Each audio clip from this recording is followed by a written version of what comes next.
S A ಪ್ರಬಂಧ ಕ್ಲಾಸ್ಗೆ ಎಲ್ರಿಗೂ ಸ್ವಾಗತ. ಆತ್ಮೀಯರೇ, KS, IAS ಮತ್ತು PSI ಈ ಮೂರು ಎಕ್ಸಾಮ್ಗಳಲ್ಲಿ ಪ್ರಬಂಧ ಅತ್ಯಂತ ಹೆಚ್ಚು ಪ್ರಭಾವವನ್ನು ಬೀರ್ತಕ್ಕಂತಹ ಒಂದು ಅಂಶ ಆಗಿದೆ. ನೋಡಿ, ಪ್ರಬಂಧ ಅಂತಕ್ಕಂಥದ್ದು it is a organization of knowledge.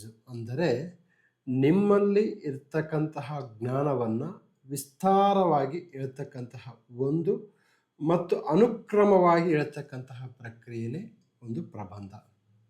So ಎಂದಿನಂತೆ ನಮ್ಮ ಪ್ರಬಂಧಗಳು ಪ್ರೀವಿಯಸ್ ಇಯರ್ ಕ್ವಶನ್ ಪೇಪರಲ್ಲಿ ಬಂದಂತಹ ಪ್ರಬಂಧಗಳನ್ನೇ ನಾನು ತರ್ತಕ್ಕಂತಹ ಕೆಲಸ ಮಾಡ್ತೀನಿ. ಸೊ ಇಲ್ಲಿ a synthesis of eastern wisdom and western science a needed goal for humanity, ಇದು CAPF 2022. ಓಕೆ, ನೀವು ಯಾವುದೇ ಎಕ್ಸಾಮ್ಸಿಗೆ ಪ್ರಿಪೇರ್ ಆಗಿ, IAS ಆಗಲಿ, KS ಆಗಲಿ, PS ಆಗಲಿ, ಒಂದು ಕಾಮನ್ ಸೆನ್ಸ್ ಇರಬೇಕು. ಇವು ಮೂರುಗಳ ನಡುವೆ ಒಂದು ಸಮಾನವಾದ ಧರ್ಮ ಮತ್ತು ಅಂಶ ಇದೆ. ನಾನು PSIಗೆ ಪ್ರಿಪೇರ್ ಆಗ್ತಾ ಇದ್ದೀನಿ, ನನ್ನ SA ಮೆಥಡಾಲಜಿ ಬೇರೆ, KS ಮೆಥಡಾಲಜಿ ಬೇರೆ, IAS ಮೆಥಡಾಲಜಿ ಬೇರೆ. ನೋ. ಸೊ ಈ ನಿಟ್ಟಿನಲ್ಲಿ ಪ್ರಬಂಧ ಅಂತಕ್ಕಂಥದ್ದು ಒಂದು ಬರೀ ತಿಳ್ಕೊಂಡ್ರೆ ಈ ಮೂರೂ ಎಕ್ಸಾಮ್ಸನ್ನು ನೀವು ಈಸಿಯಾಗಿ ಕ್ಲಿಯರ್ ಮಾಡ್ಬೋದು ಮತ್ತು ಹೈಯೆಸ್ಟ್ ಸ್ಕೋರ್ ತೆಗೆದುಕೊಳ್ಬೋದು. ಸೊ ಇಲ್ಲಿ ಪೂರ್ವದ ವಿವೇಕ ಮತ್ತು ಪಶ್ಚಿಮದ ವಿಜ್ಞಾನದ ಸಮನ್ವಯತೆ, ಇಂದಿನ ಜಾಗತಿಕ ಮಾನವೀಯತೆ ಅಗತ್ಯತೆ, ಕನ್ನಡದಲ್ಲಿ ನಾನು ಟ್ರಾನ್ಸ್ಲೇಟ್ ಮಾಡಿದ್ದೀನಿ. ಓಕೆ, ಸೊ ಇಲ್ಲಿ ನಾನೇನು ಮಾಡ್ತೀನಿ ಅಂತಂದರೆ 2 ವಿಡಿಯೋ ಮಾಡ್ತೀನಿ. ಮೊದಲನೇ ವಿಡಿಯೋ ಯೂಟ್ಯೂಬಲ್ಲಿ ಲಭ್ಯ ಇರುತ್ತೆ. ಎರಡನೇ ವಿಡಿಯೋ ನಮ್ಮ SA ಕ್ಲಾಸಸ್ PSI ಪೇಪರ್ 1ಗೆ ತರಗತಿಗಳು ಆರಂಭ ಆಗಿದೆ. ಟ್ರಾನ್ಸ್ಲೇಷನ್, ಪ್ರಿಸೈಸ್ ಆ್ಯಂಡ್ SA ಈ ಮೂರೂ ಅಂಶಗಳನ್ನು ಆ ಒಂದು ಪೇಪರ್ 1ನಲ್ಲಿ ನಾವು ಏನು ಮಾಡ್ತಾಯಿದ್ದೀವಿ, ಕೊಡ್ತಾ ಇದ್ದೀವಿ. ತದನಂತರದಲ್ಲಿ KS SAಗೂ ಸಹ ಇದು ಹೆಲ್ಪ್ ಆಗ್ತಕ್ಕಂಥದ್ದನ್ನು ನೋಡ್ಬೋದು. ಓಕೆ, ಬನ್ನಿ ಈಗ ನೋಡೋಣ. ಸೊ ಎಂದಿನಂತೆ Shantappa sir always believe in stories.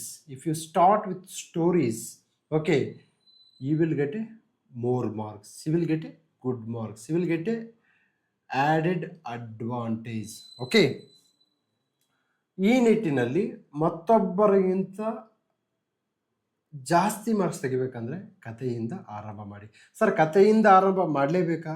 ಇಲ್ಲ, ಯಾವುದರಿಂದಾದರೂ ಆರಂಭ ಮಾಡಿ, ಆದರೆ ಆರಂಭ ಉಚಿತವಾಗಿರಬೇಕು. That should be appropriate. Okay, ನೋಡಿ, ಈ ಒಂದು ಎಸ್ಸೆಯಲ್ಲಿ ನಮಗೆ ಗೊತ್ತಾಗಬೇಕು ಪೂರ್ವದ ವಿವೇಕ, ಇಂಪಾರ್ಟೆಂಟ್ ಕೀವರ್ಡ್. ಪಶ್ಚಿಮದ ವಿಜ್ಞಾನ, ಇಂಪಾರ್ಟೆಂಟ್ ಕೀವರ್ಡ್. ಓಕೆ, ಸೊ ಇದರ ಸಮನ್ವಯತೆ ಮತ್ತು ಮಾನವೀಯತೆಗೆ ಅಗತ್ಯತೆ, ದೀಸ್ ಆರ್ ದಿ ಕೀವರ್ಡ್ಸ್. ಇದರಲ್ಲಿ ಯಾವುದೇ ಒಂದು ಕೀವರ್ಡನ್ನು ಮಿಸ್ ಮಾಡಿದರೆ ನೀವು ಫೈನಲ್ ಲಿಸ್ಟಿಂದ ಮಿಸ್ ಆಗೋದ್ರಲ್ಲಿ ಡೌಟೇ ಇಲ್ಲ. ಓಕೆ, ಬನ್ನಿ ಈಗ ಕಥೆಯ ಮೂಲಕ ಆರಂಭ ಮಾಡೋಣ. ನಮ್ಮೂರಿಂದನೇ ಸ್ಟಾರ್ಟ್ ಮಾಡಿ. ಕುರುಗೋಡು ಎನ್ನುವ ಪುಟ್ಟ ಗ್ರಾಮ. ಇಡೀ ಗ್ರಾಮಕ್ಕೆ ಒಂದೇ ಒಂದು ಕೆರೆ, ಅದನ್ನು ಕುಡಿಯಲು ಬಳಸಲಾಗುತ್ತಿತ್ತು. ಓಕೆ, ಕಾಲಕ್ರಮೇಣ ಜನರು ಕೆರೆಯನ್ನು ಕಲುಷಿತಗೊಳಿಸಿ ಅದನ್ನು ಕುಡಿಯಲು ಆಗದಂತೆ ಮಾಡಿದರು. ಈಗ ಬೆಂಗಳೂರಿನಲ್ಲಿ ವೃಷಭಾವತಿ ನದಿನ ನಾವು ಹೆಂಗೆ ಕುಡಿಯಲು ಯೋಗ್ಯವಾಗಿ ನಾವು ಮಾಡಿಲ್ವೋ, ಅದೇ ರೀತಿಯಾಗಿ ಕುರುಗೋಡಿನಲ್ಲಿ ಒಂದು ಕೆರೆ ಇದೆ, ಅದನ್ನು ನಾವು ಕಲುಷಿತಗೊಳಿಸಿ ಕುಡಿಯಲು ಯೋಗ್ಯ ಮಾಡಲಿಲ್ಲ. ಸರ್ಕಾರ ವಿಜ್ಞಾನಿಗಳನ್ನು ಕಳುಹಿಸಿ ಕೆರೆಯನ್ನು ಶುದ್ಧೀಕರಿಸಿದರು. ಸರ್ಕಾರ ಏನು ಮಾಡ್ತದೆ, ಶುದ್ಧೀಕರಿಸುತ್ತೆ. ಆದರೆ ಜನರಿಗೆ ಆ ಕೆರೆಯ ಕುರಿತು ಇದ್ದಂತಹ ಭಯ ಹೋಗಲಿಲ್ಲ. ಏನು ಭಯ? ಅಯ್ಯೋ, ಅದರೆಲ್ಲ ಕಸ ಇರುತ್ತಾರೆ, ಅದರೆಲ್ಲ ತುಂಬ ಗಲೀಜು, ಅದು ಇದು ಅಂತೇಳಿ ಆ ಒಂದು ಕ್ಲೀನ್ ಮಾಡಿದರೂ ಸಹ ಆ ಪೂರ್ವಗ್ರಹ ಹೋಗಲಿಲ್ಲ. ಮತ್ತೆ ಕೆರೆಯ ಬಳಿ ಕಸವನ್ನು ಸುರಿಯುತ್ತಿದ್ರು. ಏನು ಮಾಡ್ತಾರೆ, ಮತ್ತೆ ಕೆರೆಯ ಬಳಿ ಕಸವನ್ನು ಸುರಿತಾ ಇದ್ರು. ಆಗ ಅಲ್ಲಿನ ಸ್ಥಳೀಯ ಸ್ವಾಮೀಜಿ ಸಿದ್ದೇಶ್ವರ ಸ್ವಾಮಿಗಳು, ಗೊತ್ತು ನಿಮಗೆ ಸಿದ್ದೇಶ್ವರ ಸ್ವಾಮಿಗಳು, ಅವ್ರ ಬಗ್ಗೆ ನಮಗೆ ಗೊತ್ತಿಲ್ಲ ಅಂತಂದರೆ ನಿಮಗೆ ಅಂದರೆ ಈ ಸಮಾಜದ ಕುರಿತು ಏನು ಐಡಿಯಾ ಇಲ್ಲ ಅಂತ. ಓಕೆ, ಬಂದು ಕೆರೆಯ ನೀರು ಪವಿತ್ರ, ಅದು ಗಂಗಾ ಸ್ನಾನ, ತುಂಗಾಪಾನ ಎಂದು ಹೇಳಿ ಭಾರತೀಯ ಪರಂಪರೆಯಲ್ಲಿ ನೀರಿನ ಮಹತ್ವ ಹೇಳಿದರು. ಅಂದಿನಿಂದ ಕೆರೆಯು ಶುದ್ಧ, ಜನರ ಮನಸ್ಸು ಸಹ ಶುದ್ಧವಾಯಿತು. ನೋಡಿ,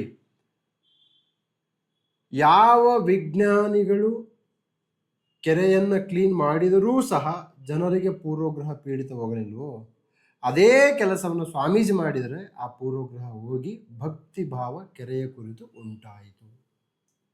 ಓಕೆ, ಮುಂದೆ ಮೇಲಿನ ಕಥೆಯಲ್ಲಿ ಕಂಡು ಬರುವ ತಾತ್ಪರ್ಯ ಏನೆಂದರೆ, ನೋಡಿ, ಮೊದಲ ಪ್ಯಾರದಲ್ಲಿ ಕಥೆಯನ್ನ ಬರೆಯಬೇಕು. ನೋಡಿ, ಇದು ರೂಲ್ಸ್. ಫಸ್ಟ್ ಪ್ಯಾರ ಕತೆ,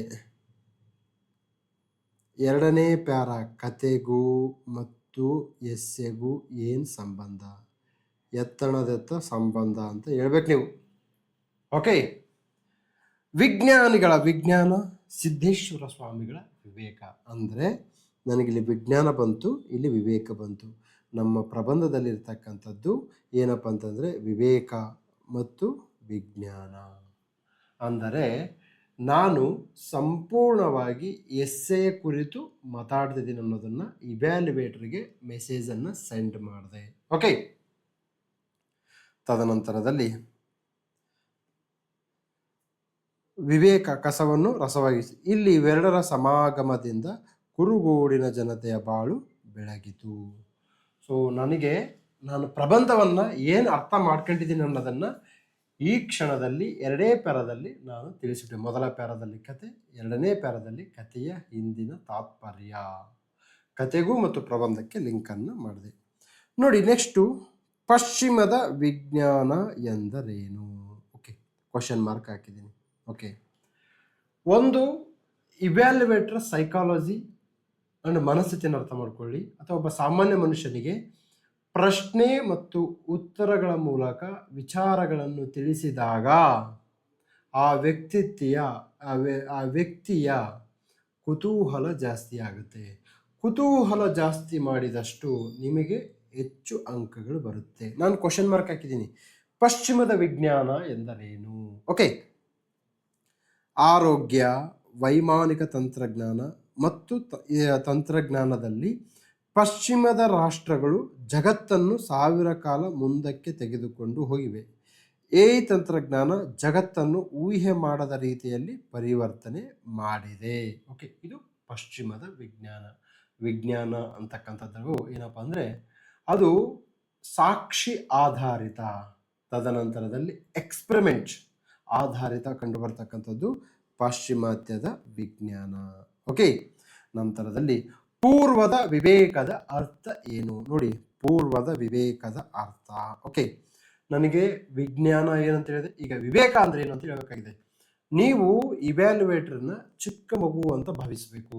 ಅವ್ರಿಗೆ ಬಿಡಿಸಿ ಬಿಡಿಸಿ ಬಿಡಿಸಿ ಬಿಡಿಸಿ ಬಿಡಿಸಿ ಹೇಳಬೇಕು. ಓಕೆ, ಬಿಡಿಸಿ ಬಿಡಿಸಿ ಹೇಳಿದಾಗ ಮಾತ್ರ ನಿಮಗೆ ಸ್ಪಷ್ಟವಾಗಿ ಗೊತ್ತಾಗುತ್ತೆ. ಓಕೆ, ಆಚಾರಕ್ಕೆ ಅರಸನಾಗು, ನೀತಿಗೆ ಪ್ರಭುವಾಗು, ಕೆರೆಯಂ ಕಟ್ಟಿಸು, ದೇವಗಾರಂ ಮಾಡಿಸು ಎನ್ನುವ ನಮ್ಮ ಹಿರಿಯರ ಮಾತು ವಿವೇಕದಿಂದ ಕೂಡಿವೆ. ವಿವೇಕ ಅಂತಂದ್ರೆ ವಿಸ್ಡಮ್, ವಿವೇಕ ಅಂತಂದ್ರೆ ನಮಗೆ ದೂರದೃಷ್ಟಿ, ವಿವೇಕ ಅಂತಂದ್ರೆ humanity plus ethics plus legality. Okay, ನೋಡಿ, ಆಚಾರಕ್ಕೆ ಅರಸನಾಗು, ನೀತಿಗೆ ಪ್ರಭುವಾಗು. ಓಕೆ, ಸೊ ನಿನಗೆ ಆಚಾರವೂ ಬೇಕು, ನೀತಿಯೂ ಬೇಕು. ಪ್ರಭು ಆಗು ಅಂತಂದ್ರೆ, ಪ್ರಭು ಅಂತಂದ್ರೆ ರಾಜನಾಗಂತಲ್ಲ, ನೀತಿ. ಓಕೆ, ನೀತಿಯ ಅಡಿಯಾಳಾಗಿ ಬದುಕು. ಓಕೆ, ನೀತಿ ಅಂದ್ರೆ ನಮಗೆ ಇವ್ರ ಹೆಸರು ಹೇಳಬೇಕು, ಅಂತಹ ರೀತಿಯಲ್ಲಿ ಬದುಕು ಅಂತಕ್ಕಂಥದ್ದನ್ನ ನಮ್ಮ ವಿವೇಕದ ಮಾತುಗಳು ಹೇಳ್ತವೆ. ನೆಕ್ಸ್ಟು, ಒಂದು ಶಾಸನದಲ್ಲಿ ತಾಯಿ ಹೇಳ್ತಾಳೆ ತನ್ನ ಮಗುವಿಗೆ ಕೆರೆಯನ್ನು ಕಟ್ಟಿಸು. ಯಾಕೆ ಕೆರೆಯನ್ನು ಕಟ್ಟಿಸ್ಬೇಕಂತಂದ್ರೆ, ಒಂದು ಕೆರೆಯನ್ನು ಕಟ್ಟಿಸಿದಾಗ ಜಾನುವಾರುಗಳಿಗೆ, ಮನುಷ್ಯರಿಗೆ ಬೇಸಿಗೆ ಕಾಲದಲ್ಲಿ ನೀರನ್ನು ಬಳಕೆ ಮಾಡಲು ಯೋಗ್ಯವಾಗುತ್ತದೆ. ದೇವಗಾರ ಮಾಡಿಸು, ನಮ್ಮ ಆತ್ಮೋದ್ಧಾರಕವಾದಂತಹ ಸ್ಥಳ ಯಾವುದು? ದೇವಸ್ಥಾನ. ನೋಡಿ, ಇಲ್ಲಿ ತಾಯಿ ತನ್ನ ಮಗುವಿಗೆ ಹೇಳ್ತಾ ಇಲ್ಲ, ಶ್ರೀಮಂತನಾಗು, 4-5 ಕಾರ್ ಇಟ್ಕೋ, ಆಪಲ್ ಫೋನ್ ತಗೋ, ಫಾರ್ಚುನರ್ ಕಾರ್ ತಗೋ, ಬೆಂಚ್ ಕಾರ್ ತಗೋ ಅಂತ ಹೇಳ್ತಾ ಇಲ್ಲ. ಕೆರೆಯಂ ಕಟ್ಟಿಸು, ದೇವಗಾರಂ ಮಾಡಿಸು ಅಂತ ಹೇಳ್ತಿದ್ದಾರೆ. ಅಂದರೆ ಇವೆಲ್ಲವೂ ಅಂದರೆ ವಿವೇಕ, ದೂರದೃಷ್ಟಿ, ನೈತಿಕತೆ. ಓಕೆ, ಸೊ ಹೀಗೆ ನಮ್ಮ ವಿವೇಕದಲ್ಲಿ ಏನು ಮಾಡ್ತಾರಪ್ಪ ಅಂದರೆ ಸಮಾಜಕ್ಕೆ ಒಂದು ಒಳ್ಳೆಯ ಮಾತುಗಳನ್ನು ಹೇಳ್ತಕ್ಕಂಥ ಕೆಲಸವಾಗುತ್ತೆ. ಸರ್, ಇದ್ರ ಜೊತೆಗೆ ನಿಮ್ಗೆ ಇನ್ನೂ 1 ಮಾರ್ಕ್ಸ್ ಎಕ್ಸ್ಟ್ರಾ ಬೇಕಂತಂದರೆ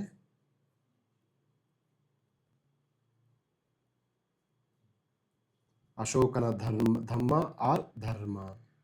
ಅಶೋಕನ ಧರ್ಮ ಅಥವಾ ಧಮ್ಮ ಏನು ಹೇಳುತ್ತೆ? ಹಿರಿಯರಿಗೆ ಗೌರವವನ್ನು ಕೊಡು, ಬೇಸಿಗೆ ಕಾಲದಲ್ಲಿ ನೀರಿನ ಅರವಟಿಗೆಯನ್ನು ನಿರ್ಮಿಸು, ಪಶು ಪಕ್ಷಿಗಳಿಗೆ ನೀರನ್ನು ಇಡು, ಹಿರಿಯರಿಗೆ ಗೌರವ ಕೊಡು, ತಂದೆ ತಾಯಿಯನ್ನು ನೋಡಿಕೊ, ವೃದ್ಧಾಶ್ರಮಕ್ಕೆ ಬಿಡಬೇಡ ಅಂತ ಹೇಳ್ತಾರೆ. ಇದೇನಿದು? ವಿವೇಕ.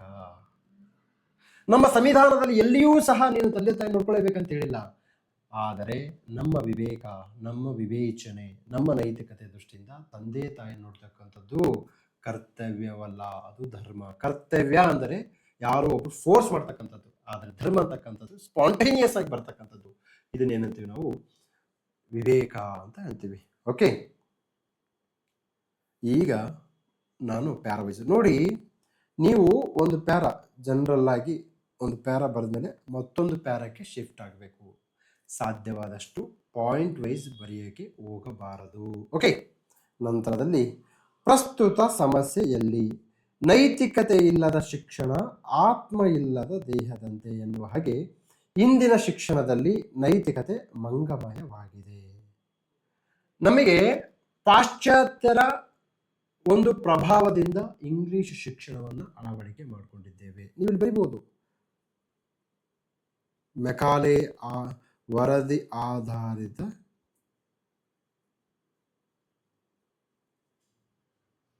ಶಿಕ್ಷಣ. ಮೆಕಾಲೆ ಏನ್ ಹೇಳ್ತಾನೆ? ಪಾಶ್ಚಾತ್ಯರ ಶಿಕ್ಷಣ ಬೇಕು. ಓಕೆ, ನೋಡಿ, ನಮ್ಮಲ್ಲಿ ಗುರುಕುಲ ಪದ್ಧತಿ ಇತ್ತು. ಗುರುಕುಲ ಪದ್ಧತಿಯಲ್ಲಿ ಏನಿತ್ತಂತಂದ್ರೆ ಅಲ್ಲಿ ಕೇವಲ ಶಿಕ್ಷಣವನ್ನು ಮಾತ್ರ ಹೇಳಿಕೊಡದೆ ಶಿಕ್ಷಕರ ಸೇವೆಯನ್ನು ಮಾಡ್ತಕ್ಕಂಥದ್ದು. ಶಿಕ್ಷಕರ ಸೇವೆ ಅಂದರೆ ಶಿಕ್ಷಕರ ಸೇವೆ ಮಾಡಿದರೆ ನೀನು ಮುಂದೆ ತಂದೆ ತಾಯಿಯ ಸೇವೆ ಮಾಡ್ತೀಯ ಅಂತ ಅರ್ಥ. ಓಕೆ, ತದನಂತರದಲ್ಲಿ ಮೋಸ್ಟ್ ಇಂಪಾರ್ಟೆಂಟ್ ಅಲ್ಲಿ ಸೆಲ್ಫ್ ಡಿಸಿಪ್ಲಿನ್ ಇತ್ತು. ನಂತರದಲ್ಲಿ ಅಲ್ಲಿ ನಮಗೆ ಅವರ ಕೆಲಸವನ್ನು ಅವರೇ ಮಾಡ್ಕೋಬೇಕಂತಹ ಒಂದು ನಿಯಮ ಇತ್ತು. ಈಗ ಶಿಕ್ಷಣ ಯಾವ ರೀತಿ ಆಗಿದೆ ಅಂತಂದ್ರೆ, ಮಕ್ಕಳು ನೋಡಿ, ಶಾಲೆಯಲ್ಲಿನ ಮಕ್ಕಳು ತಾವೇ ಯೂಸ್ ಮಾಡ್ತಕ್ಕಂತಹ ವಾಶ್ರೂಮ್ಗಳನ್ನ ತಾವೇ ತೊಳೆದ್ರೆ ಏನು ಪ್ರಾಬ್ಲಮ್? ಇದು ನಮ್ಮ ಕೆಲಸವನ್ನು ನಾವು ಮಾಡ್ಕೊಂಡಂಗೆಲ್ವಾ? ಅದಕ್ಕೋಸ್ಕರ ಅಲ್ಲಿ ಆಯೋಗ, ಈ ಆಯೋಗ, ಅಲ್ಲಿ ಫೋಟೋ ತೆಗೆಯೋದು, ಇದು ಮಾಡೋದು, ಅದು ಮಾಡೋದು, ಹೆಡ್ ಮಾಸ್ಟರ್ನ ಸಸ್ಪೆಂಡ್ ಮಾಡೋದು. ಸರ್, ಅವರು ಬಳಸುವಂತಹ ಶೌಚಾಲಯಗಳನ್ನು ಅವರು ತೊಳೆದ್ರೆ ಮುಂದೆ ಮನೆಯ ಶೌಚಾಲಯಗಳನ್ನು ಸಹ ಅವ್ರು ತೊಳೆಯುವ ಮನಸ್ಥಿತಿ ಉಂಟಾಗುತ್ತೆ. ಅರ್ಥ ಮಾಡ್ಕೊಳ್ಳಿ.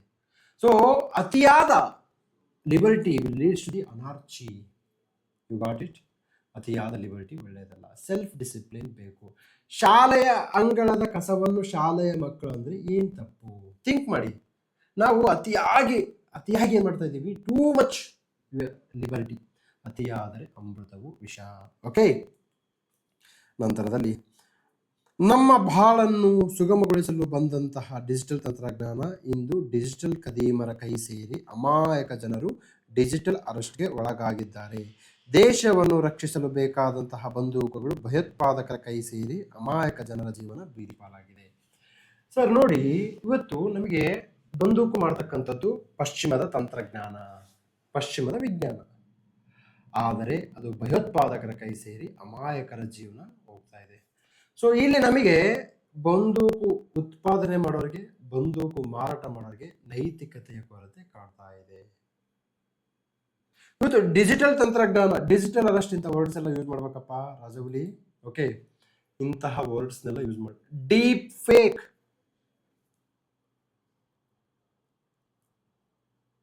ಡೀಪ್ ಫೇಕ್ ಅಂತ ವರ್ಡ್ ಯೂಸ್ ಮಾಡಿ. ಸರ್, ಅದನ್ನು ಕನ್ನಡದಲ್ಲಿ ಬರೀಬೇಕಾ? ಬೇಡ, ಈ ವರ್ಡೇ ಬರೀ. ಏನಕ್ಕೆ ಅಂತಂದ್ರೆ ತುಂಬಾ ಅಟ್ರಾಕ್ಟ್ ಆಗುತ್ತೆ. Easy to convince, easy to read, easy to comprehend. Okay, so ಈ ನಿಟ್ಟಿನಲ್ಲಿ ಡೀಪ್ ಫೇಕ್ ಅಂತಕ್ಕಂಥದ್ದನ್ನ ಬಳಸಿ. ಡೀಪ್ ಫೇಕ್ ಮತ್ತು ಡಿಜಿಟಲ್ ಅರೆಸ್ಟ್ ಯಾರು ಮಾಡ್ತಾರೆ? They are all educated, they are all scientist in digital technology. Okay, ಆದರೆ ಟೆಕ್ನಾಲಜಿಯನ್ನ ದುರ್ಬಲ ವರ್ಗಗಳ ಏಳಿಗೆಗೆ ಬಳಸಬೇಕು ಎನ್ನುವ ವಿವೇಕ ಅವರಲ್ಲಿ ಇಲ್ಲ. ಇಲ್ಲಿ ಸಮಸ್ಯೆ ಇದೆ. ನಾನು ಪ್ರತಿ ಬಾರಿ ಹೇಳ್ತೀನಿ, ಓಕೆ,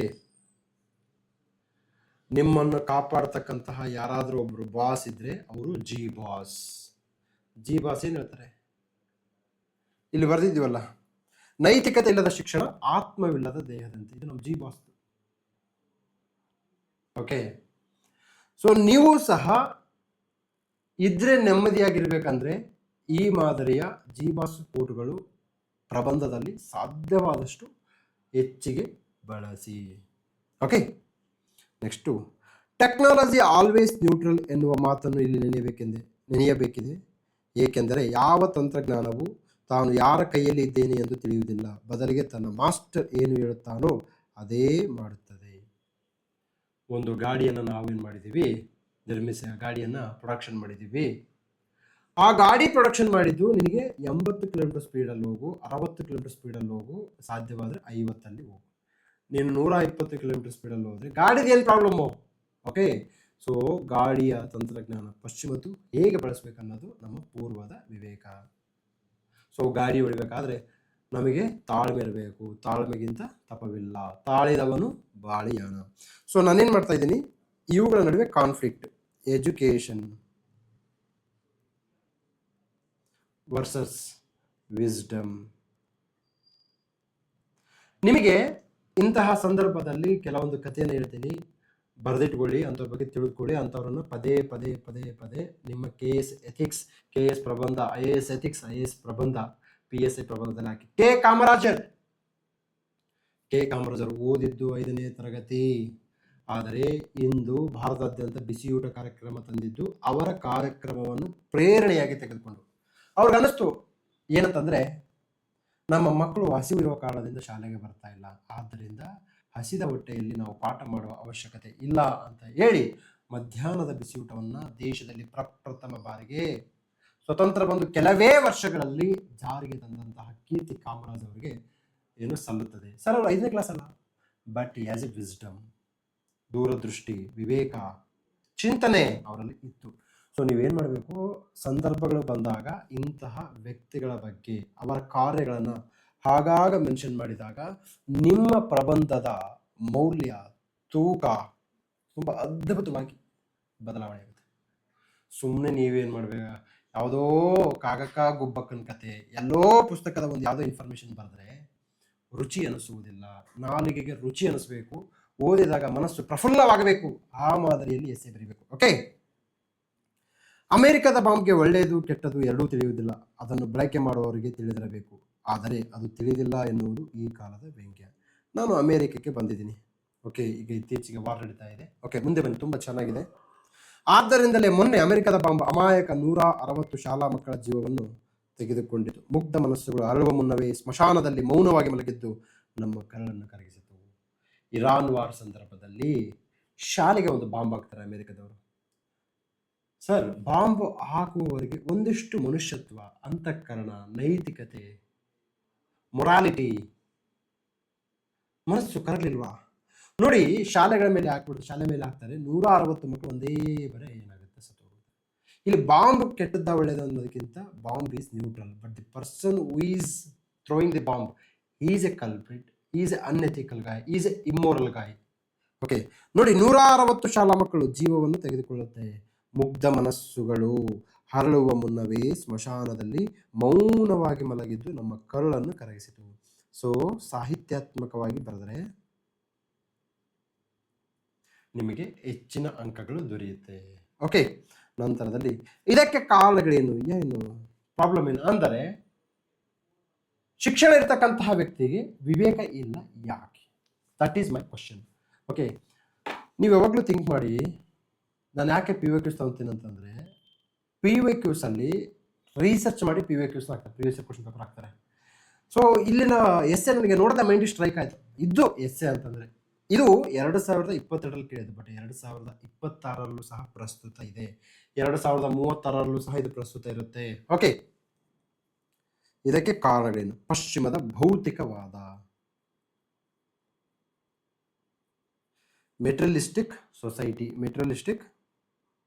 ಸೊಸೈಟಿ. ಏನಿದು ಭೌತಿಕವಾದ ಅಂತಂದರೆ, ನನಗೆ ಆತ್ಮಶಾಂತಿಗಿಂತ ನನಗೆ ವೈಭವ ಬೇಕು, ನನಗೆ ಲಕ್ಸುರಿ ಬೇಕು, ಅದೇ ಭೌತಿಕವಾದ. ನನಗೆ ಇರಲು ಡ್ಯೂಪ್ಲೆಕ್ಸ್ ಮನೆ ಬೇಕು, ತಿರುಗಾಡಲು ಬೆಂಚ್ ಕಾರ್ ಬೇಕು, ಮಾತನಾಡಲು ಐಫೋನ್ ಬೇಕು, ವೀಕೆಂಡ್ಸಲ್ಲಿ ಪಬ್ಬಲ್ಲಿ ಪಾರ್ಟಿ ಆಗಬೇಕು.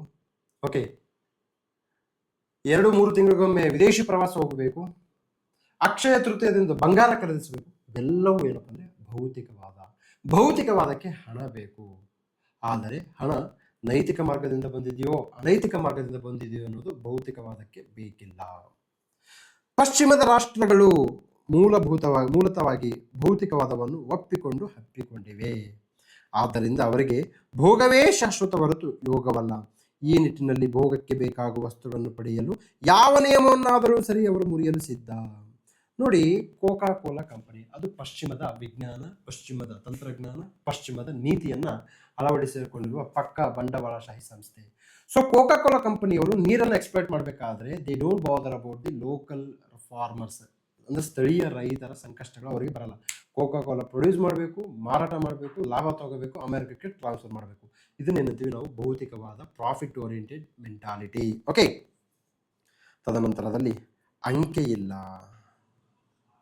ವಿಶ್ವಸಂಸ್ಥೆ ಇವತ್ತು ಏನ್ ಮಾಡಬೇಕಿತ್ತು? ವಿಜ್ಞಾನ ಮತ್ತು ವಿವೇಕವನ್ನು ಕೂಡಿಸ್ತಕ್ಕಂಥ ಸಂಸ್ಥೆ ಯಾವ್ದಾಗಬೇಕಿತ್ತು? ವಿಶ್ವಸಂಸ್ಥೆ ಇರಬೇಕು. ವಿಶ್ವಸಂಸ್ಥೆ ಆಟಕ್ಕುಂಟು ಲೆಕ್ಕಕ್ಕೆ ಇಲ್ಲ. ಆದ್ದರಿಂದ ಅದೊಂದು ಟಾಕಿಂಗ್ ಶಾಪ್. ಬರೀರಿ, ಇಂಗ್ಲಿಷಲ್ಲೇ ಬರೀರಿ.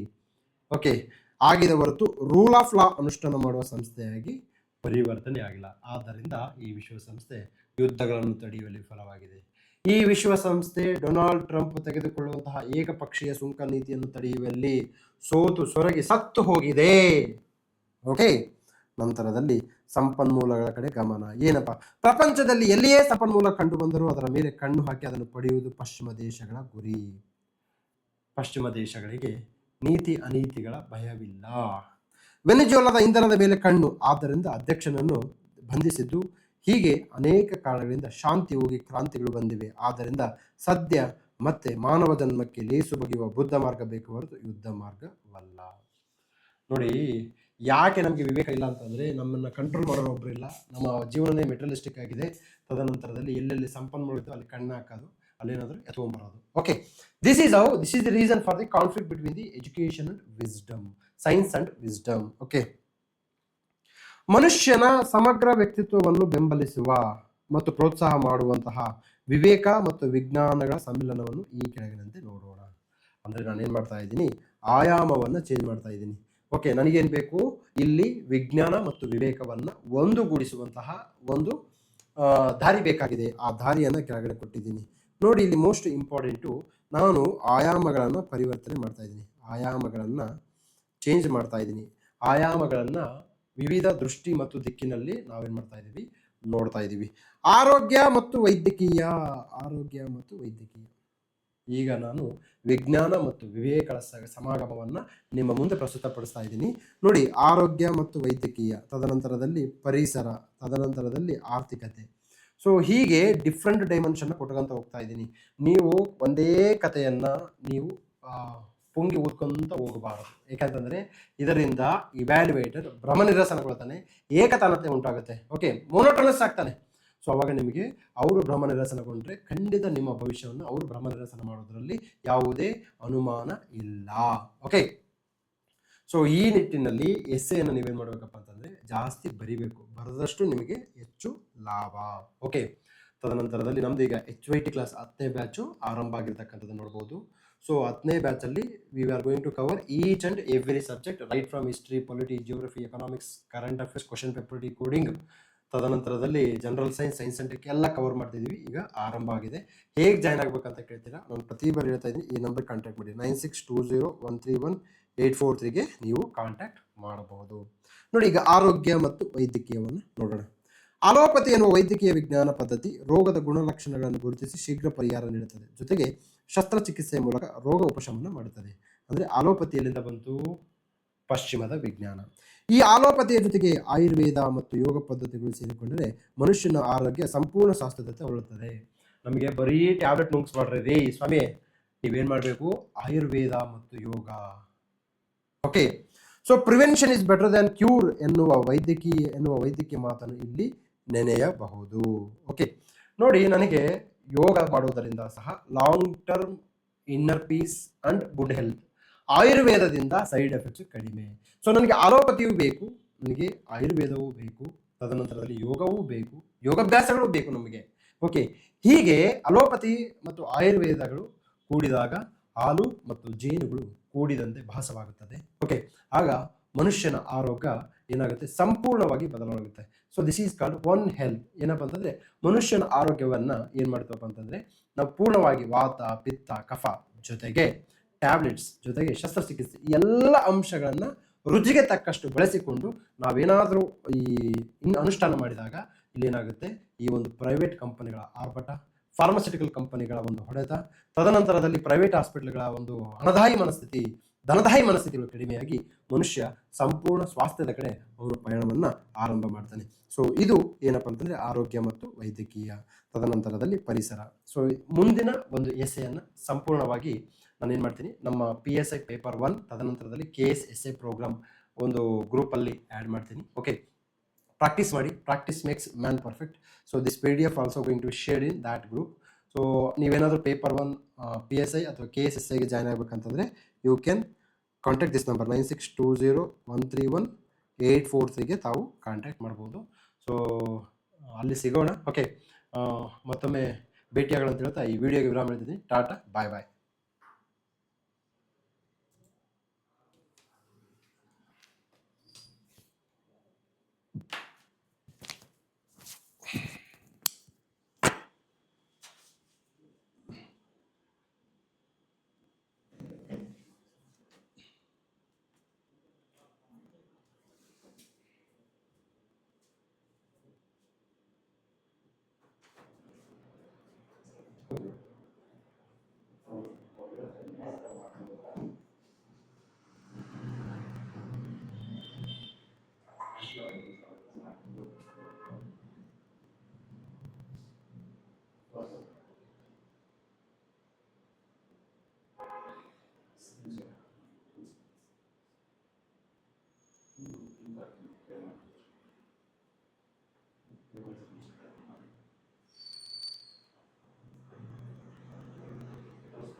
ಓಕೆ,